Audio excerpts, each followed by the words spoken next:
call this meeting to order. I would like to ask all persons in the building if you would shut your cell phones off through the meetings, please, or put them on vibrate. Thank you. At this time, may we have a roll call? Commissioner Bennick? Here. Commissioner Chapman? Here. Commissioner Hallen? Here. Commissioner Hoyler? Here. Commissioner Smith? Here. Vice Chair Summers? Here. Chair Blair? Here. We have a quorum. Thank you. May we stand for the Pledge of Allegiance, please?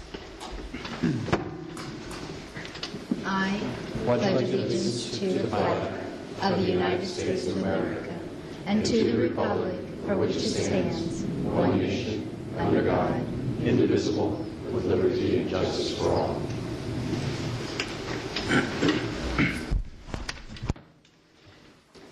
May we have the Community Development Report, please? Chair Bear, members of the Planning and Zoning Commission, ladies and gentlemen, good evening. A couple of announcements. As many of you know, we're going through our redistricting process, which is a very important initiative for every city actually across the country now that all the census numbers are in. We are going to have our public input sessions over the next couple of weeks. I want to announce those very quickly. First is going to be this Saturday, June 4th at 10 a.m. at the Villanueva Recreation Center. The second is Monday, June 6th from 6 to 8 p.m. at Sun City Grand, Sonoran Plaza at the Palo Verde Room. And the third meeting is going to be Wednesday, June 8th from 6 to 8 p.m. at the Sierra Montana Recreation Center. We don't expect the turnout to be high, but we do expect some people to show up. People would like to encourage to come out and provide their comments. If they're unavailable to attend the meetings, please remember that you can go onto the city's website, review the proposed maps, and provide your comments. The other thing I want to put on the Commission's radar screen is something that's pretty exciting, and that is we're going to be doing an update to our Parks and Trails Master Plan, focusing on the trails. So it's not too early for Commission members to start thinking about that, especially when you're out and about in the community near our parks or near trails. If you see a little Tommy or a little Mary Jane walking around on a trail system or their parents, it might not hurt to just talk to them and just get an opinion on what they think of the trail system and where things should be extended. The last thing I want to bring to your attention is we finished one of our community development block grant projects along Smoky Drive, where we did a sidewalk enhancement project for connectivity. There are a lot of missing links of pedestrian connections there, which really prohibit a lot of people from getting from the grocery stores and areas to where they live. So we did some really nice landscaping. We did some crosswalks and some lighting and benches. Now, don't expect to go out there and see plants in pots or anything like that, but you should be able to see some really nice connectivity out there. If you get a chance, drive out there and let me know what you think. That's all I have to report. Thank you. At this time, I'm going to call to the public. Anyone wishing to speak on any item that is not on the agenda can do so at this time. Seeing none, I do close that. And we're going to go on to the regular agenda item, FS 11127. Good evening, Madam Chair, members of the Commission. Tonight's presentation is regarding the Imagine Prep Charter School. This charter school is existing, located just a half mile south of Greenway Road on Acoma Drive. This came in before and was approved by the Board of Adjustment in 2008 for Phase 1. And at that time, a maximum of 650 students for Phase 1 were allowed. And no kindergarten through 6th grade students were allowed at the site. Currently, the enrollment of the prep school is about 350, which is 300 below the maximum. And Imagine has a secondary school over at Rosefield, a grade school, and it's at a capacity with a waiting list. And what this proposal will do is to amend that condition to allow 6th grade in with that. Just to go over the conditions very quickly, this is about changes to this conditional use permit, minor changes administratively approved by the Community Development Director. Any changes in use intensity, like tonight, would be done by the Planning and Zoning Commission. This is just memorializing the 650 student maximum. And this is, the issue tonight is allowing the 6th grade students, and this would 6th through 12th grade at this location. The open space condition was from the original conditional use permit. It's just being memorialized on this conditional use permit. And finally, school start and dismissal times will not occur within 30 minutes of the adjacent school, and that is to help the traffic issues so that there will be a half an hour lap time for those. And one thing I'd like to add, late this afternoon I did receive an email from Carden School next door, from Mr. Tim Smith.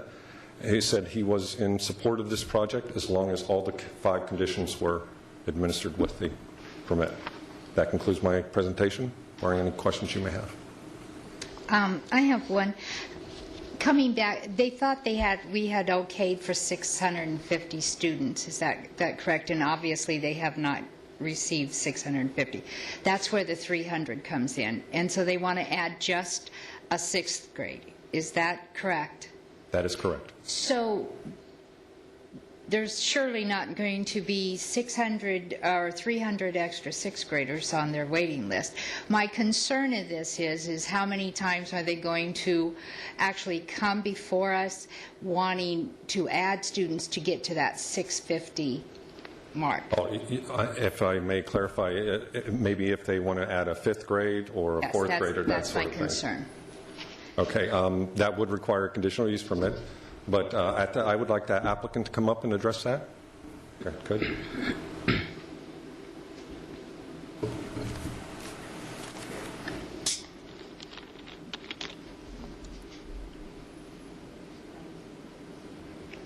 Hi, I'm Linda Kiefner. I'm the regional director for both of these campuses. To address your issue, we don't anticipate that we would be here looking for 5th grade to be added. Normally, 6th, 7th, and 8th comprise a middle school.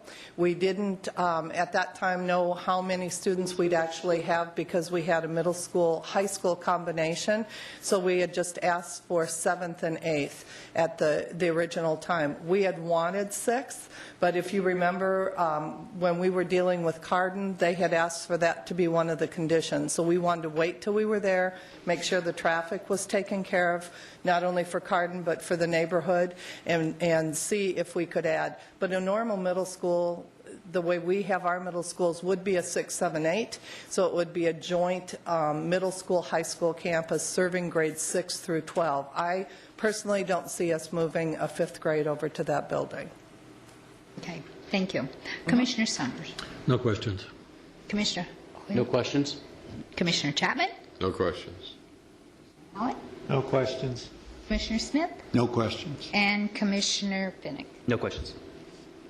Okay, this does require a public opening, so I'm going to open the floor. Anyone wishing to speak on this subject? Seeing none, I close it and ask for a motion, please. I move to approve FS 11-127, a conditional use permit for Imagine Prep at Surprise, and to adopt staff findings and conditions A through E. I second that. Commissioners, please vote at this time.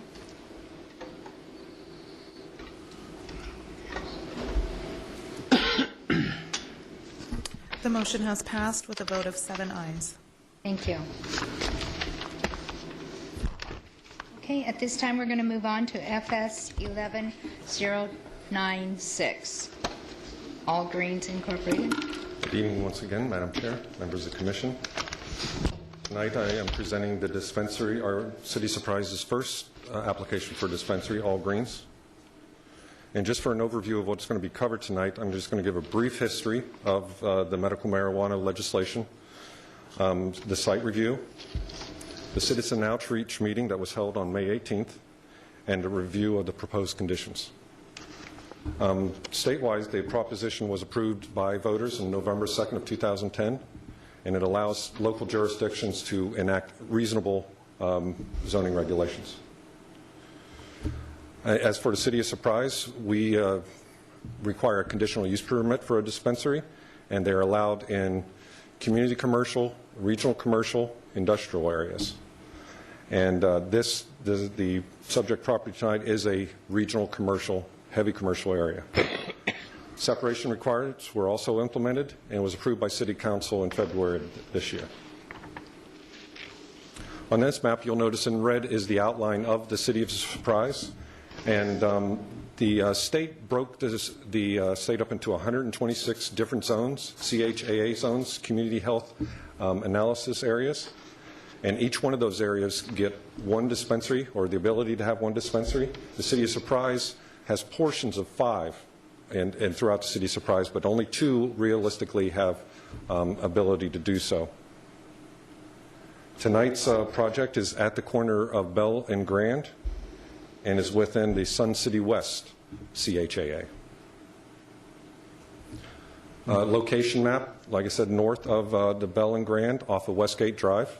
A little bit closer in to show you exactly what surrounds this property. There's manufactured building cells to the north. The City of Surprise maintenance yard is across the street. Mission Testing Center is on the south side, and various offices, car wash, U-Haul, etc. are in this area. And you'll notice the red screened area, that is the portion of the building that is for the dispensary being heard tonight. I did mention the separation requirements, and this does meet all the separation requirements. I'm not going to go through each and every one, but it does meet those. And for the site plan, there are 2 existing buildings on this site. It houses a trophy shop, and there's a garage in this area. 2,300 plus square feet will be for the dispensary, and that is outlined in red. The front of the dispensary has garage doors, and for security reasons, the applicant is proposing putting 36-inch concrete planters in front of there, just as an extra security to avoid things such as a smash and grab type of situation. And parking, there was concern at the outreach meeting about parking, but the calculations, they have ample parking for all the uses in this area. This is a view of the building from Westgate Drive. Outlined in red is where the dispensary would be. From internal to the site, it outlines the dispensary minus the RV that's blocking the garage doors. Now, this is the proposed sign, and I'd like to point out that the all-green sign does not have a pot leaf. It doesn't say Mary Jane or Get High or anything like that. We were very pleased that they required a subtle signage for that. And like I said, on May 18th, we did have a citizen outreach meeting. Approximately 8 members of the public came out. There were members from the adjoining emission testing center, the manufactured building sales, as well as the trophy shop. The main concern was security, about the area and then also the people going to and from that facility. Now, just to review the conditions, this first condition, the conditional use permit will not become effective until the state issues a permit to operate the dispensary. Condition B is the operations of facilities will not commence until that conditional use permit becomes effective. Condition C is the hours of operation, and with the concern of the people at the outreach meeting, security, what they're doing is having their hours reflect the surrounding businesses so that no after-hours activities will occur, so they'll be open the same time as the businesses surrounding that. Condition D has to do with the operations inside, because they have chosen not to cultivate to a mature plant. They're going to be doing that at office site facility, but this facility will do what they call clones, which is just a small starter plant, and that should also deter some of the security issues, as a large amount of those, they have a large value to them. Security E, another from the outreach meeting, that there will be a security guard on the exterior of the premises while the dispensary is operating. That concludes my presentation, barring any questions you may have. Thank you. Okay. Commissioner Hoyle, any questions? I do, Madam. The first question I do have, instead of the 36-inch planters that you have going in front of the garage doors, are those going to be somehow put in the ground with footers? Or are they just round, circular, put in place planters? They are going to be put in place planters, concrete, and they'll be filled with soil and plant material, so they'll be very heavy. Also, I'd like to point out that the interior doors will be fortified as well. All righty. I have a couple questions, sorry. How many clone plants, 12-inch plants, do they plan to have on site? That's a question I'm going to pass off to the applicant. Okay.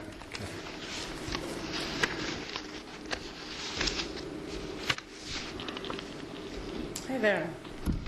I'm Cynthia Dre, and as he said, we have no plans whatsoever to cultivate or harvest on site, mainly because of security as well.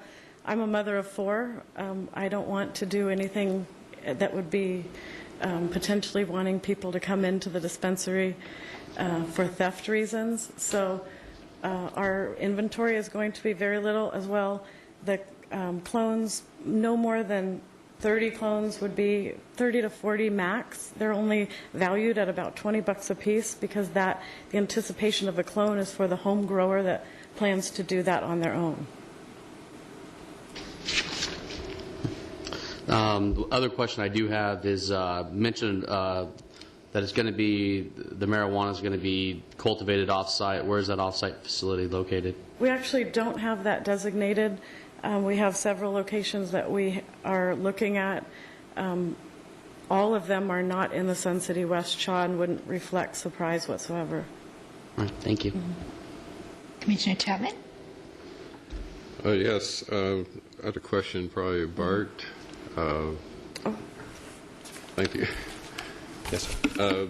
I noticed that there will be some, I guess because of potential possible crime things, that there's going to be a guard at this station during working hours. And I was going to ask, are these armed guards or not? That's a business decision that I will actually... Okay, well...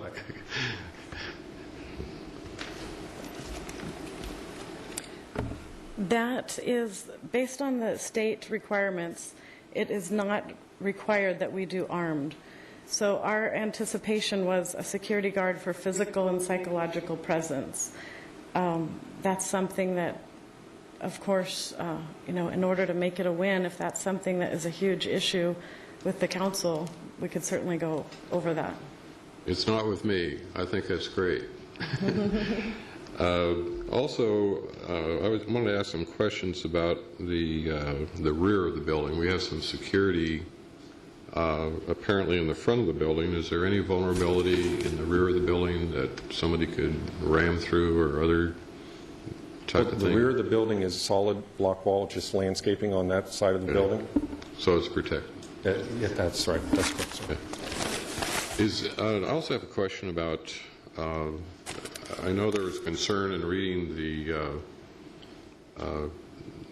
the minutes from the public meeting about crime increases.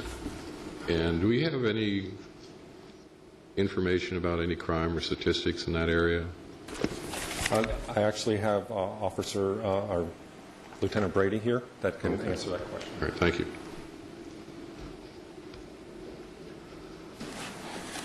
Good evening. My name is Harold Brady. I'm an assistant city attorney assigned to the police department. I'm also a sworn police officer.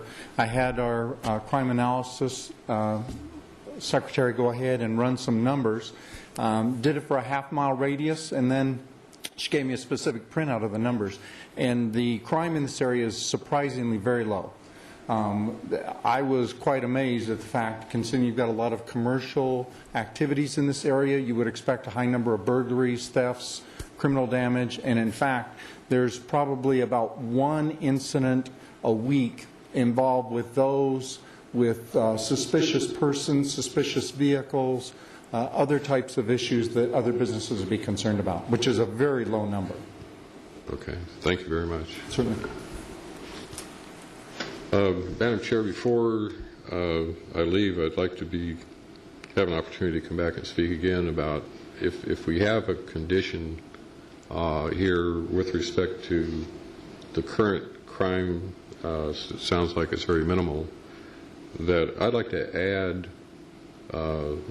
one more condition under F that would have some relationship to increased crime that would either pose or provide an opportunity for a hearing with the applicant that might generate their opportunity to maybe solve it. Okay. Commissioner Chapman, can you kind of give us a street of which way we're going? How would you like that worded, or would you like to speak with Jeff about that and how to word that?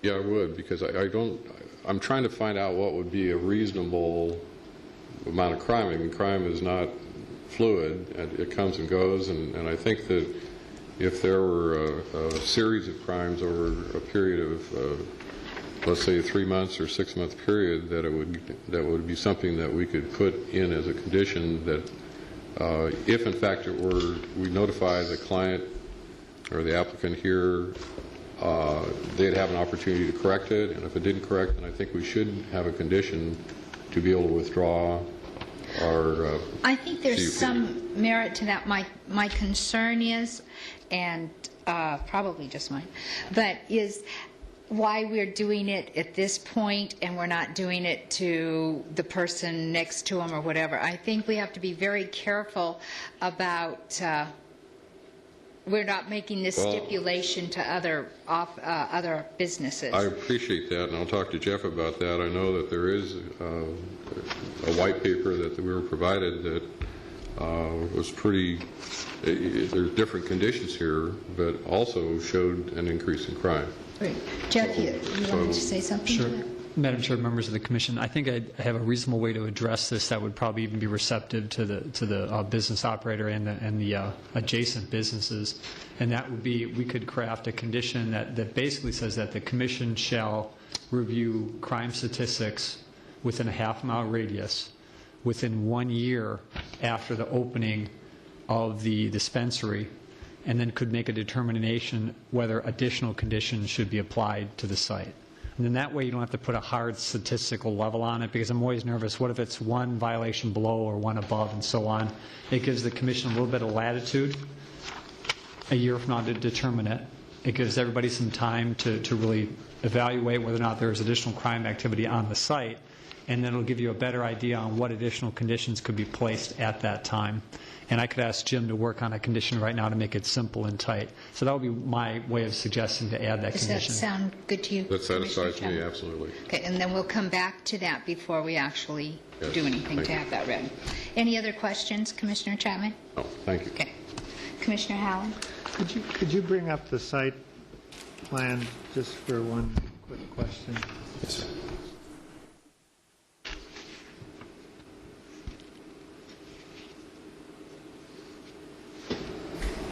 Well, a couple more back.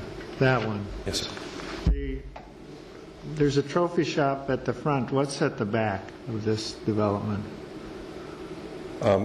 This area back in through here? Yeah. That is a garage, a automotive Automotive repair? Oh, Yes, sir. okay. We had, and I guess, just to refresh me, we had requirements distance from churches and other things, but we don't have any requirement as to bars or anything like that. That's correct. When the ordinance went through, there was not anything in there for them. Okay, thank you. Is that it, Mr.? Yes, thank you. Okay, Commissioner Smith. I would like to ask the applicant a question. Cindy? Would you have a problem with a one-year review? Based on what we just heard, no, Yes. no problem. Okay. Thank you. Commissioner Bitten? I have First of all, I'd like to make a comment. After reading the report, it appears that the applicant has done a very good job of working to address the concerns of and to cooperate with the business owners in the area, and I'd like to commend you for that. I do have a question for staff regarding the bay doors, and I understand that the applicant is going to put concrete planters in front of those bay doors, but and correct me if I'm wrong, but when we passed the zoning ordinances for the dispensaries, there was only to be one entrance? That is correct, yes. So how do the bay doors not count as an entrance into the facility without having to brick them or put some kind of permanent barrier so that they can't be used as an entrance? Okay, they're, as part of the building plans, that is part of the dispensary that is not open to the public, and it will be closed from the inside and fortified, so they will not be acting at doors at all. I mean, they're going to look like doors from the outside, but they won't be functioning as such. Only because they're going to be locked? Correct. And with the planners, yes. And that's not a violation of the zoning code that we passed? I'm going to ask the Assistant Director to address it, who's also the Building Commissioner. Commissioner Bennett, members of the Commission, we've actually analyzed the plans, and we've actually requested that they fortify the doors from the inside so that the doors are really no longer functional.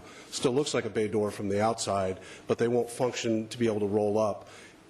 That, in addition to the concrete barriers, really makes it unlikely that somebody could breach that door from the exterior, and the door won't be operational from the inside because of the framing in the interior. Okay. I have no further questions. I have one. Is there going to be cameras around the outside surveillance of this place at all? I can answer that, and yes, there is. The state law requires that there will be cameras installed. Okay, great. Could I have a follow-up on the door thing? Okay, can I come back to you? Suddenly you got one door in. Is this a fire issue, or how do we address that? I mean, there's... Commissioner Howell, members of the Commission, one of the, as you may recall, one of the requirements was that we limited facility size to 2,500 square feet. The state law requires that there be a single entrance, as Commissioner Bennett pointed out. The maximum size a facility could be then was, by building code, was 4,900 square feet, so with a single entrance. So this certainly would meet the requirements being under the 4,900 square feet with a single entrance, and those doors will not be operational. So you can actually build a building 4,900 square feet and have just one door in it? That is correct. Oh. Commissioner Summers? Yes, I had just one question, and that's probably the director or the city attorney. The state in issuing the dispensary licenses, there's the issue going with the governor and the state attorney filing a lawsuit, and so that process is going to be in a limbo for a while. And my question is there some sunset clause in the CUP approval or expiration if this thing drags on and on and on forever, or how would it end, I guess, is my question. There really is no sunset for the conditional use permit itself, but a building permit would only be allowed for 6 months. But keep in mind, this is really similar to a liquor license. And let me explain. When anybody gets a liquor license in the City of Surprise, you not only have to have a local liquor license issued by the City Council, but you also have a liquor license issued by the state. Mm-hmm. You can't have one without the other. You have to have both, okay? It's very similar with dispensaries, where you have to have a conditional use permit and a building permit from the City of Surprise, and you also have to have the state permit. If you don't have all those, it can't happen at all. But in terms of there being a sunset provision, there really isn't. But once again, if they start getting everything prepped up and they don't have that state license within 6 months, then the building permit would expire. Okay, I guess what my thought is if for some reason they decided to abandon the process, does the CUP stay as on the books, or does it go away at some point? It does stay on the books, but the Commission does have the opportunity as part of this action this evening to put a sunset clause on it. I think that's a reasonable condition that would stand up. Okay. Up to you. All right, so are you proposing to make that I just see the potential for it to just stay on the books, and I don't even have a notion of what what time period should be, just that And so you want that stipulation G. yeah, and if you can come up with some wording for it, I'd appreciate it. Hoyler, any other questions? I do. I apologize. That's fine. I guess possibly you're selling edibles inside this facility as well? That's correct. Please come forward. That's all right. I'm going to have to stay. So you'll be selling brownies and such containing cannabis. What are we preventing someone from popping a brownie in and getting in their car and driving away? I mean, I guess it's no different than someone going to an alcohol store and doing the same thing. But, I mean, it's your question. Is it possible, maybe at this point, I've never really had an opportunity to do an overview of what we're doing. It's definitely, as Bart pointed out, nothing by any stretch of the imagination are we a mom and pop pot shop. We will have no pipes, we will have no smoke products like a bong, a pipe.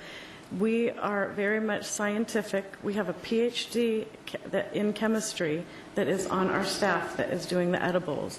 He has been able to be extremely successful in that your target illness, for example, is rheumatoid arthritis, whether it's a migraine or a child that has a neurological disorder.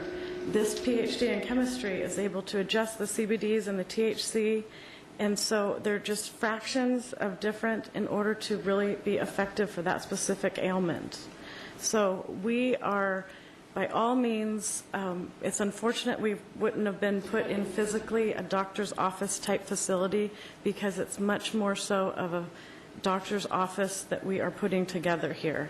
It's pharmaceutical. The packaging of the edibles is definitely going to be very specific in regards to the THC, the CBDs, and everything has a fingerprint from the scientist of exactly what it is, including the edibles. So in regards to someone getting in a car accident, that kind of gets into the big picture of they could go to Walgreens and get Oxycontin and get in a car accident the same.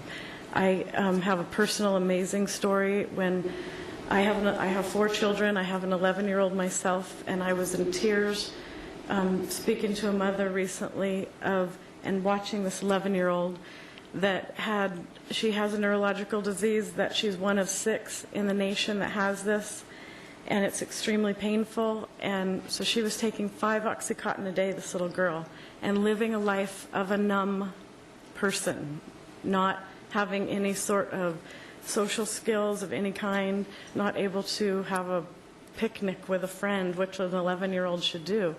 And with cannabis edibles, she is this vibrant little 11-year-old just like mine, and it just brings tears because it's so awesome.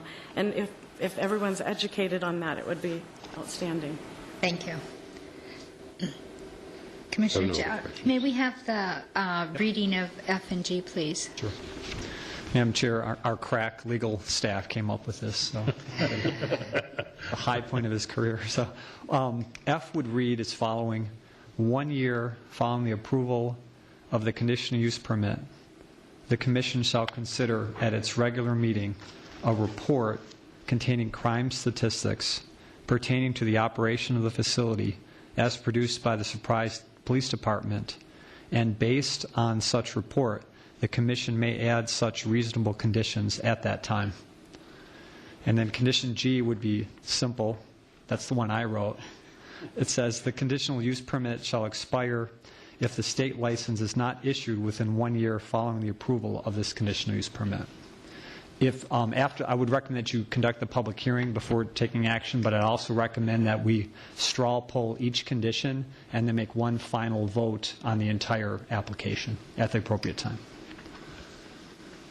So, just a clarification, if we were to approve it, we would then say adopt staff findings and conditions A through G? Yes, sir. Okay, thank you. Commissioners, anyone else with a question before I open this to the public? Okay. At this time, I am going to open it to the public. And Cynthia, did you have anything else that you wanted to? I appreciate it. Thank you. Jean Matherly?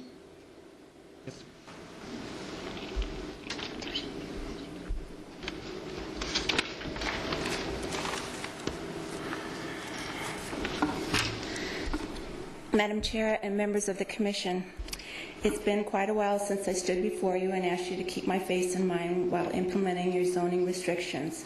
My hands aren't shaking as much as they were then. Today I wish to speak to you from my heart. I am a patient. You can't see my pain. I look perfectly normal. I don't have any crutches or a wheelchair, but I am in pain, chronic, nerve-wracking pain that won't go away. Truth be told, there are a lot of people just like me. Since this whole thing started, I am amazed at the amount of people who have come forth to share their illnesses and injuries with me. They are also very open about their experiences with this medicine and how very much it has changed their lives for the better. We finally don't have to keep secrets. I could go on and tell you about all my illnesses and everything else like that I deal with muscle spasms on a daily basis that sometimes grip me so I feel like I'm having a heart attack. I very rarely get a good night's sleep. I have lived on muscle relaxants, pain pills, and finally prednisone. I am thankful to be off of them now. I'm not asking for pity. I'm just asking for a safe, secure place for patients to purchase this medicine rather than in some back alley or from some stranger. I'm asking that you help me get this medicine out of the closets, the backyards and garages, and to a regulated, supervised, or state-monitored facility. Thank you. Thank you. Anyone else wishing to speak at this? Come forward, and I'll have you fill out a paper when you're finished. And state your name, please.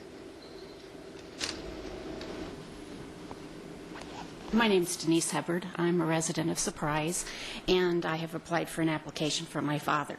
He's 86 years old. He's got a lot of depression, Alzheimer's, and he's in a lot of pain with arthritis. I've heard about the medication that this does and that it does help. I don't know. He's never tried it. And I'm looking forward to having a safe place to go to, because Surprise looks like it is very safe. I'm not going downtown to areas where there is drugs and other things like that. So I am for it, and I hope it is approved here. Thank you. Thank you. Anyone else wishing to speak at this time? Seeing none, I'm going to close the public part of this. I would like to ask a question relative to the... And I'll open it back up to commissioners. Commissioner Summers.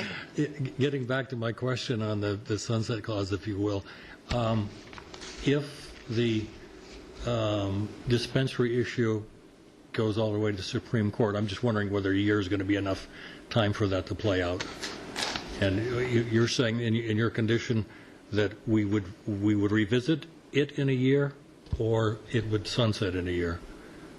Actually, the way I wrote it was, if the commission approves of the conditional use permit tonight, and they are not issued a state license within 1 year, then it would expire. Now, what that would mean essentially, though, if it, just using your example, that it went to Supreme Court and it was upheld, and it was on the 366th day, then they would have to come back in and go through the conditional use permit process. Now, you can make it 2 years, 3 years. I was just picking what I thought was at a reasonable time frame, but clearly that can be adjusted by the commission.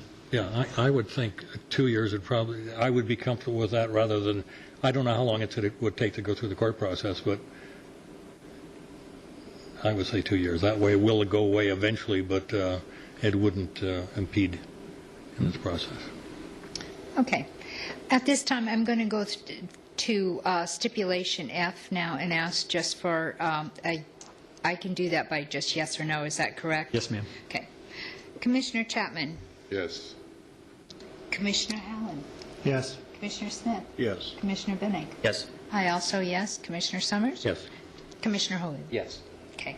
Now we're going to do this again for stipulation G. Commissioner Chapman. Madam Chair, I just want to double check. I apologize for interrupting, but are you voting on 1 year or 2 years? Just want to make sure, because there was some discussion. I would make a motion that we vote on for 2 years. Okay. All right. We'll start at 2.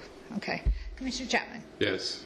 Commissioner Allen. Yes. Commissioner Smith. Yes. Commissioner Binnick. Yes. I also yes. Commissioner Summers. Yes. Commissioner Hogan. Yes. Okay. All right. At this time now, I would like to ask for a motion for FS 11-096, please. I move to approve FS 11-096, a conditional use permit for All Greens Medical Marijuana Dispensary, and to adopt staff findings and conditions A through G. Second. Commissioners, please vote at this time.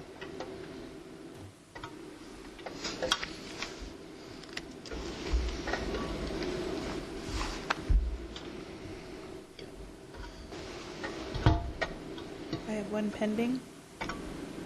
You're there. Thank you. Yeah, I don't know.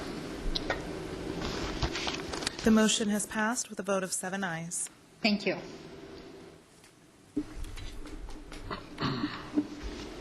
At this time, we're moving on to FS 11-008. Good evening, Chair and Commission. Tonight's presentation is a general plan amendment for wildlife linkages. According to state laws, state statutes, major general plan amendments such as this are only allowed to be heard once per year. This is a second reading to follow with the state statutes, so a lot of what I'm saying tonight you've probably heard before from Vanitha when she's on vacation, so she can't do the presentation tonight for you. As you saw before, the Game and Fish Department has provided us a lot of information. This shows the connectivity from the deer from the White Tank Mountains outward to where they migrate to. It's hard to see in this drawing, but on the lowlands of the mountain area, you'll see small black areas where the deer tend to graze and use as their habitat. This map provides information from the Game and Fish Department. They've collared 12 deer. This shows the tracking information for all the deer. As you can see, they tend to like the lowland areas for grazing. They come and get high in the mountains for when people come around hiking. You can also see the crossings of the Sun Valley Parkway as well as going into the Buckeye area. And you can see some of the traveling along the Trilby Wash up north. Game and Fish, when it comes to animals, the easiest way to look at it, there's a lot of science behind it that I'm not qualified to give you, but when it comes to animals, you look for the most sensitive species, and in this case it's the mule deer. You try to get as much land as possible so that they're comfortable in where they're migrating through. A typical mule deer, according to what they found, is looking for 1 to 2 square miles of habitat, at least for a grazing area. As they migrate through, they can go through smaller corridors, but you try to make it as large as possible so that they're comfortable. What we're looking at is the map that we would put into the general plan that shows the washes that we would look to preserve as wildlife corridors. And what we're looking on the corridors is to maintain the wash area with no development, and per Surprise Engineering standards, typically you can't build in a floodway anyway. When washes are narrow, we are looking to keep a minimum of a 500-foot distance that is without development.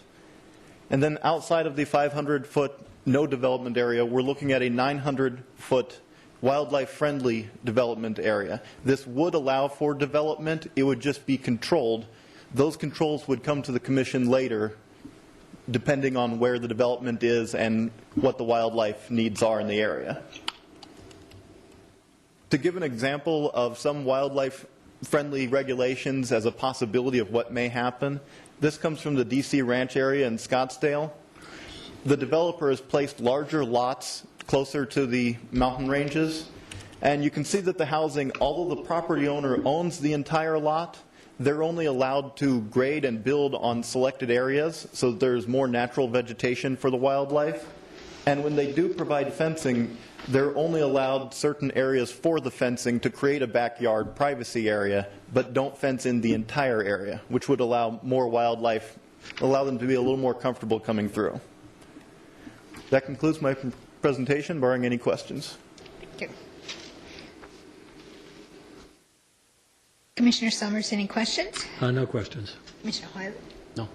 Commissioner Chapman? No, just a statement. I think it's a great plan, and I think it's time for us to act on it and appreciate all the hard work that you've done on it. No, thank you. I'll give Benito the credit for that. Do that. Thank you. Commissioner Halen. I have one question that didn't come up last time. Didn't we do a site plan for a development along the Trilby Wash? And does this fit that site plan, or was that further to the east? There's one site plan in this area that's... There is a preliminary and final plat for Mesquite Mountain Ranch, which is approximately 219th Avenue and Sun Valley Parkway. It's just below the Trilby Wash area. There are zoning entitlements that are overlaying a lot of the Trilby and Iona Wash areas. Those, if there is a preliminary plat, most likely we would have to do the research each individual development to see if they are vested in those preliminary plats, but we can work with them to preserve more of the corridor. Because it seemed like it's that where we did the site plan is where the square is, right above where the word wash is, but... off the top of my head, there are... It is in the middle of this whole corridor. That was the only thing that concerned me is, are we too late, or is... In some cases, we may be a little bit late. In some, we can still act on them. It depends on the developer, how willing they are to work with the city, exactly what regulations have been passed already. Like I said before, some of the preliminary plats that have been passed have sunset clauses. Some of them may be fully vested already. It also depends on the wildlife movement in the area. So if we can't catch one development and get the full width, we will at least get the minimum area just based on engineering standards that you can't build in the area. Yeah, well, we did protect the wash, I remember that, but I don't think we had... We might not be getting the full length that we want. Yeah. We can hope that the animals will still travel through the bottleneck, but we would prefer them to have a little more area, and we will work with the developers to try to bring that back to the Commission. Okay, thank you. Commissioner Smith. No questions. Commissioner Bennett. I had a question regarding the 900-foot wildlife-friendly buffers before your presentation. I just want to clarify. You're saying that exactly what is allowable is going to be presented to us at a later time? That's correct, Commissioner. Okay. All right. I'm satisfied with that. Thank you. I have no question. Any other commissioner? This does require a open public meeting. Anyone wanting to speak on this issue? Seeing none, I close that and ask for a recommendation from my commissioners. I move to recommend approval to the Mayor and City Council FS 11-008, a major amendment to the City of Surprise 2030 General Plan, add the wildlife linkages, map, and other ancillary information. Second. Commissioners, please vote at this time.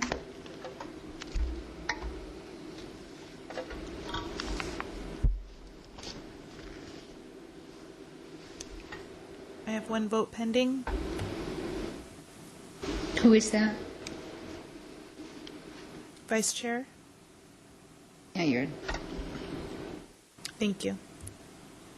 The motion has passed with a vote of 7 ayes. Thank you. Thank you. That has passed. At this time, I'd like to open the floor to any other business that any commissioners or anyone would like to speak with. Seeing none, I adjourn this meeting.